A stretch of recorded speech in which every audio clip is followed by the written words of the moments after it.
दूसरे अध्याय में सांख्य योग का वर्णन। इंद्रियाणाम हि चरताम यन मनोन्विधीयते तदक्षरति प्रज्ञाम वायुनाम विभावसि। भगवान ने दूसरे अध्याय में शरीर और आत्मा का अलग अलग वर्णन किया। हमें ऐसा लगता है कि हम मर जाएंगे। भगवान कहते हैं कि अगर तुम ये मानते हो मैं मर जाऊंगा तो भी तुम मरोगे। जाता शीत ध्रुव मृत्यु, जिसका जन्म हुआ तो तुम मरना ही पड़ेगा। परंतु मैं तुम्हें अलग एक बात बताता हूं कि तुम नहीं मरोगे। अर्जुन ने कहा मैं कैसे नहीं मरूंगा? भगवान ने कहा ये आत्मा अलग है और शरीर अलग है। न जायते मृते वा कदाचित नायम भूत्वा भविता वा न भूयात्। ये आत्मा न कभी मरती है और न कभी जन्म लेती है। शरीर मिटता है और शरीर जन्म लेता है, परंतु ये शरीर के रहते हुए हमें अगर ज्ञान हो गया तो हम जन्म और मरण के बंधन से सहज में ही छूट जाएंगे। और ज्ञान क्या होना चाहिए?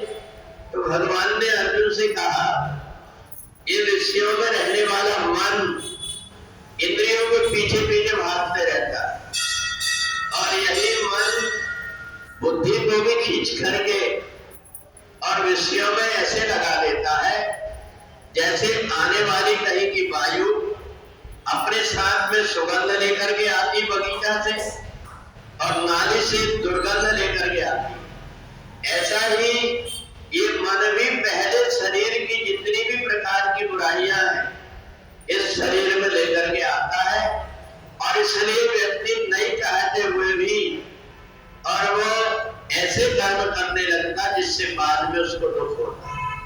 तो भगवान ने ये कहा एक काम करो, इस मन को संयम रूपी रस्सी से बांध दो। बांधने का सबसे अच्छा साधन है परमात्मा। उठते बैठते चलते फिरते परमात्मा के नाम का जाप करने लगो। ये सारी बात को भूल जाओ कि मैं मरूंगा।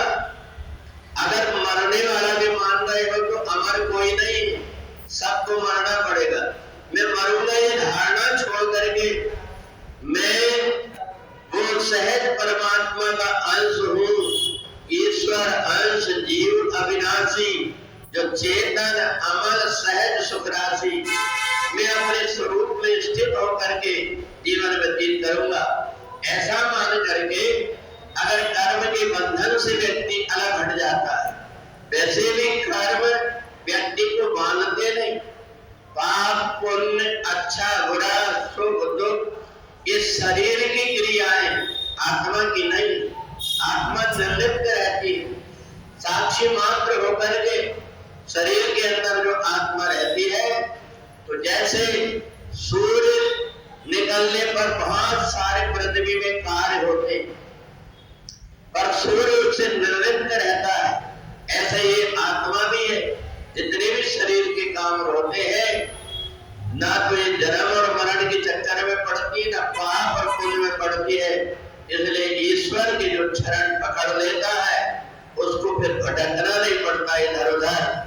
मछुआरा जब मछली पकड़ता है तो दूर जितनी भी मछलियां रहती है वो सब जाल में फंस जाती है और जो मछुआरे के पैर के पास में आ जाती वो जाल में नहीं फंस पाती।